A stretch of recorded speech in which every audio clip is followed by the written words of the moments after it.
फिल्मी किस्से बाय राकेश में आपका स्वागत है। 17 फरवरी निर्माता निर्देशक रवि टंडन की बर्थ एनिवर्सरी होती है। आज के एपिसोड में रवि जी के बारे में कुछ खास बातें आपके साथ शेयर करेंगे। ये सारी इन्फॉर्मेशन उनकी इंटरव्यू से ली गई है। रवि टंडन का जन्म 17 फरवरी 1935 आगरा में हुआ था। रवि के पिता मध्य प्रदेश में मैजिस्ट्रेट थे, फिर वो डिस्ट्रिक्ट एंड सेशन जज बन गए। रवि टंडन का बचपन मध्य प्रदेश में ही गुजरा। मैट्रिक की पढ़ाई वहीं हुई। उसके बाद रवि टंडन ने आगरा कॉलेज ज्वाइन किया। कॉलेज में ही प्लेज भी करने लगे, अवार्ड्स भी हासिल किए। रवि जी ने बताया था कि 1954 में इंटर यूनिवर्सिटी यूथ फेस्टिवल में आगरा यूनिवर्सिटी को मैंने रिप्रेजेंट किया था। ताल कटोरा गार्डन दिल्ली में यह फेस्टिवल हुआ था। रवि टंडन को फिल्मों की तरफ कोई इंटरेस्ट नहीं था। वो मेडिसिन की फील्ड में कुछ करना चाहते थे, पर 2 अटेम्प्ट में भी Ravi Tandon pre medical test clear नहीं कर पाए थे। पिता और बड़े भाई ने पूछा कि तुम क्या करना चाहते हो, तो रवि टंडन ने कहा, एक बार बंबई जाना चाहता हूँ, मुझे 3 साल का समय दे दीजिए, अगर कुछ बनकर नहीं आया तो बिगड़ कर नहीं आऊंगा। रवि टंडन ने बॉम्बे पहुंचकर अपना करियर शुरू किया फिल्मिस्तान स्टूडियो के साथ एक एक्स्ट्रा के रूप में, यानी जूनियर आर्टिस्ट। 100 रुपये महीना सैलरी पर उन्हें वहां जूनियर आर्टिस्ट रख लिया गया था। रवि टंडन ने अपने पिता से किया वादा निभाया कि अगर कुछ बनकर नहीं आया तो बिगड़ कर नहीं आऊंगा। इसलिए रवि टंडन ने अपने साथियों को देखकर भी शराब पीना शुरू नहीं किया था। उन्होंने ठान लिया था कि जिस दिन मेरी पहली फिल्म कामयाब होगी उस दिन ड्रिंक करूंगा। रवि टंडन एक असिस्टेंट डायरेक्टर के साथ एक जंगल में बने क्वार्टर्स में रहते थे। उस जंगल की तरफ बोरीवली से एक प्राइवेट बस जाती थी। रवि टंडन ने बताया था कि एक शूटिंग पर मैंने कुछ डायलॉग्स बोलने थे जो मैं ठीक से नहीं बोल पा रहा था।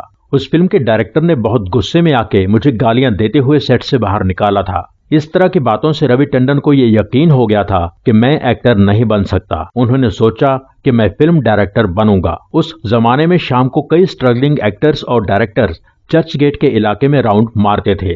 रवि जी ने बताया था कि एक बार मैं अपने कुछ दोस्तों के साथ नपोली होटल में बैठा था। किसी ने बताया कि सामने दूसरी टेबल पर R.K. नैयर बैठे हैं। R.K. नैयर S. मुखर्जी के लिए फिल्म बनाने जा रहे हैं। S. मुखर्जी के बारे में सब लोग जानते ही थे। रवि टंडन उठ के उस टेबल के पास गए और R.K. नैयर से कहा, सर मेरा नाम रवि टंडन है, मैं ग्रेजुएट हूँ, फिल्मिस्तान में एज एक्स्ट्रा काम करता हूँ। मुझे पता चला है कि आप एक फिल्म शुरू करने जा रहे हैं। मुझे अपने साथ किसी भी डिपार्टमेंट में काम दे दीजिए, हो सके तो असिस्टेंट डायरेक्टर बना लीजिए। मुझे 6 महीने का मौका दीजिए। अगर आप मेरे काम से सेटिस्फाई नहीं हुए तो मैं खुद काम छोड़ दूंगा। R.K. नैयर ने कहा कि ये मेरी पहली फिल्म है, मैं कुछ एक्सपीरियंस वाले लोगों को रखना चाहता हूँ, तुम्हारे लिए मेरे पास जॉब नहीं है। रवि टंडन वहां से वापस अपनी टेबल पर आ गए। R.K. नैयर के साथ उनके ब्रदर K.K. नैयर भी बैठे थे। K.K. नैयर ने अपने भाई R.K. नैयर से कहा कि ये पढ़ा लिखा लड़का है, अच्छी फैमिली से लगता है, इसे अपने साथ काम दे दो। R.K. नैयर ने उसी समय रवि टंडन को वापस बुलाया,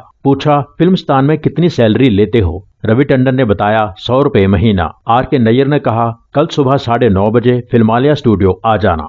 S. मुखर्जी ने फिल्मिस्तान छोड़ने के बाद 1958 में अपना स्टूडियो शुरू किया था, फिल्मालया। खैर, R.K. नैयर की पहली फिल्म लव इन शिमला की शूटिंग के लिए यूनिट शिमला जा रहा था। उस लिस्ट में रवि टंडन का नाम नहीं था। फिर कोई बीमार हो गया, उसकी जगह रवि टंडन को शिमला ले जाया गया। रवि टंडन की ट्रेन की टिकट नहीं थी। उन्हें साउंड डिपार्टमेंट के ट्रक में बैठकर बाकी लोगों के साथ वहां जाना पड़ा। रवि टंडन R.K. नैयर के 3rd असिस्टेंट डायरेक्टर थे। शिमला में ना तो कोई असिस्टेंट मेकअप मैन था, ना कोई कॉस्ट्यूम वाला। रवि टंडन को मेकअप मैन का असिस्टेंट बन के भी काम करना पड़ता था। कलाकारों के कॉस्ट्यूम्स भी आयरन करने पड़ते थे। कलाकारों को डायलॉग्स देना भी उनकी जिम्मेदारी थी और साथ ही सेट पर भी सारा काम संभालना होता था। रवि टंडन ने बताया था कि मैं जितनी भाग दौड़ कर सकता था मैंने की, इस कारण मैं सारे काम बहुत अच्छी तरह सीख रहा था। रवि टंडन ने लव इन शिमला में एक्टिंग भी की थी। लव इन शिमला 1960 में आई थी। लव इन शिमला के बाद R.K. नैयर की अगली फिल्म थी ये रास्ते हैं प्यार के। इस फिल्म में रवि टंडन R.K. नैयर के चीफ असिस्टेंट डायरेक्टर थे। इस फिल्म के निर्माता थे सुनील दत्त। ये फिल्म 1963 में आई थी।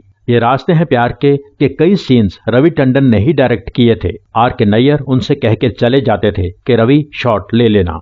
R.K. नैयर को रवि टंडन के काम पर पूरा यकीन हो चुका था, इसलिए R.K. नैयर ने ही खुद की प्रोडक्शन में एक फिल्म शुरू की, जिसका निर्देशन उन्होंने रवि टंडन को सौंपा। फिल्म के हीरो थे मनोज कुमार, हीरोइन नूतन। फिल्म का नाम था साहिरा। उस फिल्म की लगभग 3 रील्स बन चुकी थी। उसके बाद फिल्म बंद हो गई। अब रवि टंडन के पास कोई काम नहीं था। उन्हीं दिनों अमेरिकन टीवी सीरीज माया की शूटिंग भारत में हो रही थी। रवि टंडन उस सीरीज में एज असिस्टेंट डायरेक्टर काम करने लगे। रवि टंडन ने बताया था कि एक बार मैं गेलॉर्ड रेस्टोरेंट के बाहर खड़ा था, एक गाड़ी आके रुकी। उसके ड्राइवर ने मुझसे कहा, आपको साहब बुला रहे हैं। मैंने देखा गाड़ी में कौन साहब बैठे हैं। गाड़ी में बैठे थे मनोज कुमार। मनोज जी ने मुझसे कहा, कैसे हो, क्या कर रहे हो? मैंने बताया। मनोज जी ने कहा, कल तुम्हें एक प्रोड्यूसर मिलेगा, एक फिल्म की बात करेगा, उसकी फिल्म साइन कर लेना, तुम वो फिल्म डायरेक्ट करोगे। रवि टंडन ने ऐसा ही किया। वो फिल्म थी मनोज कुमार, सायरा बानो स्टारर बलिदान। बलिदान एज डायरेक्टर रवि टंडन की पहली फिल्म थी। उसके निर्माता थे अरुण वर्मा। बलिदान 1971 में आई। रवि टंडन ने बताया था, इसकी शूटिंग के दौरान एक सीन था, डाकुओं का सेटअप था, वहां जूनियर आर्टिस्ट भी थे। मेरी नजर उनमें खड़े एक आदमी पर पड़ी। ये वही आदमी था जो बहुत साल पहले फिल्म डायरेक्टर था, जिसने मुझे डायलॉग ना बोल पाने के कारण गालियां देके निकाला था। मैंने बलिदान के राइटर बालकृष्ण मौर्य से कहा कि उस आदमी से कहो मेकअप रूम में जाके बैठ जाए। बालकृष्ण ने उस आदमी से कहा, जाकर मेकअप रूम में बैठ जाओ। उस आदमी ने कहा, अगर मैं मेकअप रूम में बैठ गया तो मुझे पैसे नहीं मिलेंगे, मुझे पैसों की बहुत जरूरत है। बालकृष्ण ने यह सारी बात रवि टंडन को बताई। रवि टंडन ने बताया था कि क्योंकि वो आदमी डायरेक्टर रहा था, सीनियर था, इसलिए मैं उसका सम्मान करते हुए उसके पास गया। मैंने अपना सीन उसे दिखाया और पूछा, सर मैं इस सीन को इस तरह शूट कर रहा हूँ, आप देखिए ये ठीक है क्या? वो आदमी मेरे कंधे पर सर रख के बुरी तरह रोने लगा। खैर, बलिदान रवि टंडन के टेस्ट का सब्जेक्ट नहीं था, पर वो इनकार नहीं कर सकते थे क्योंकि मनोज कुमार उन्हें इतना बड़ा मौका दिलवा रहे थे। फिल्म के फाइनेंसर्स को रवि टंडन का काम पसंद नहीं था। वो लोग सेट पर आके रवि टंडन के काम में इंटरफेयर करते थे। फिल्म शूट होने के बाद रवि टंडन को फिल्म की एडिटिंग में जाने की इजाजत नहीं थी।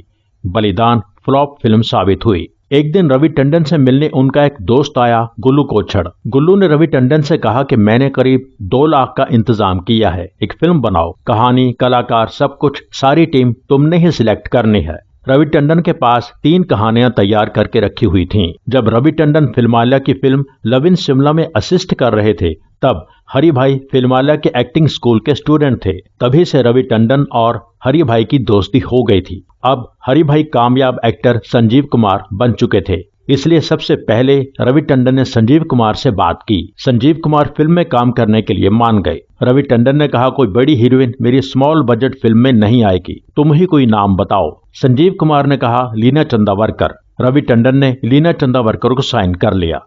फिल्म का काम शुरू हो गया। फिल्म को फिनांस किया था श्याम श्रॉफ ने, जो आगे चल के बहुत बड़ा नाम बने। रवि टंडन ने अपनी उस फिल्म में कलाकारों के सिलेक्शन पर खास ध्यान दिया। जिन्हें लोग नेगेटिव रोल में देखते थे उन्हें पॉजिटिव रोल दिया गया, जो पॉजिटिव रोल करते थे उन्हें नेगेटिव रोल दिया गया। रवि टंडन की यह फिल्म अनहोनी 1973 में रिलीज हुई और ऑल ओवर इंडिया हिट साबित हुई। इस फिल्म का गाना हंगामा हो गया, आज तक फेमस है।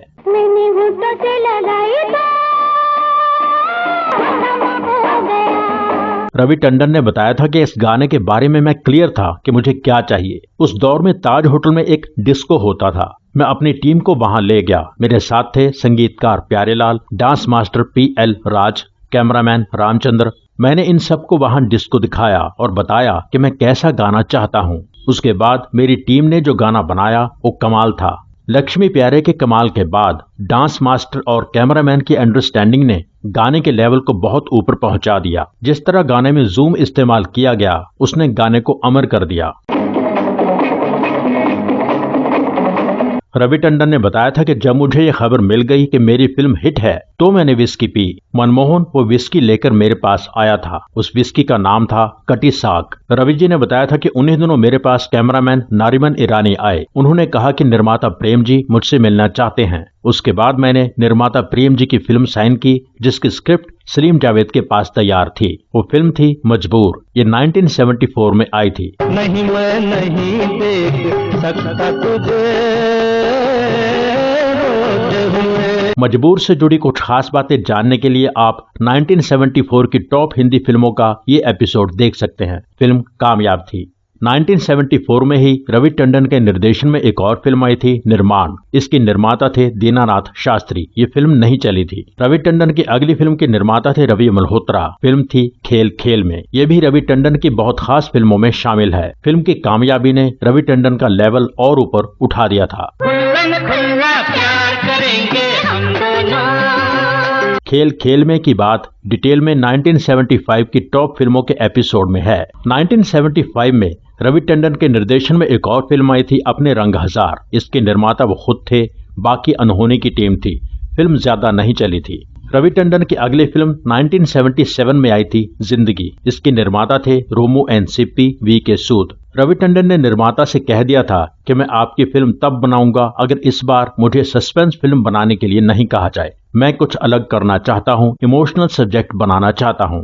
1977 की फिल्म जिंदगी कामयाब रही थी। इस फिल्म की बात 1977 की टॉप फिल्मों के एपिसोड में है, आप देख सकते हैं। जिंदगी वही सब्जेक्ट था जिस पर कई फिल्में बनी हैं। सबसे फेमस है बागबान। इसके बाद रवि टंडन के हाथ ज्यादातर मसाला फिल्में, मीडियोकर फिल्में ही आईं। उन फिल्मों का बिजनेस भी मीडियोकर ही रहा। 1978 में 2 फिल्में आईं, चोर हो तो ऐसा, मुकद्दर। 1979 में झूठा कहीं का। 1981 में वक्त की दीवार। 1982 में दो गुरु। 1982 में ही उनके निर्देशन में बनी फिल्म आई खुद्दार। रवि टंडन की बनाई काफी फिल्मों के बाद खुद्दार बड़ी हिट साबित हुई थी। अंग्रेजी में कहते हैं कि I love you। फिर 1984 में आन और शान। 1985 में राही बदल गए और जवाब। 1986 में बॉन्ड 303, एक में और एक तू। एक में और एक तू से रवि टंडन ने अपने बेटे राजीव टंडन को लॉन्च किया था। 1987 में फिल्म आई नजराना। 1-2 फिल्में उनकी रिलीज नहीं हुई। रवि टंडन की शादी एक्टर मैकमोहन की बहन वीना के साथ हुई थी। 2 बच्चे हुए, राजीव टंडन जिन्हें राज टंडन भी कहा जाता है। रवि टंडन की बेटी रवीना टंडन के बारे में आप सब लोग जानते ही हैं। रवि टंडन को आज उनकी बनाई फिल्में अनहोनी, मजबूर, खेल खेल में के लिए ही याद किया जाता है। यही उनकी बेस्ट फिल्में मानी जाती हैं। 11 फरवरी 2022 रवि टंडन ने अपना जीवन सफर पूरा किया। रवि टंडन के बारे में यह खास एपिसोड यहीं पूरा होता है। उनसे जुड़ी कोई और बात जो आप लोग शेयर करना चाहते हो तो कमेंट करके शेयर कीजिए। Thank you so much. जिन दोस्तों ने चैनल सब्सक्राइब नहीं किया है प्लीज सब्सक्राइब कर लीजिए। सब्सक्राइब करके बेल आइकन में ऑल पर क्लिक कीजिए। एपिसोड लाइक कीजिए, शेयर कीजिए, कमेंट कीजिए। Thank you so much for watching.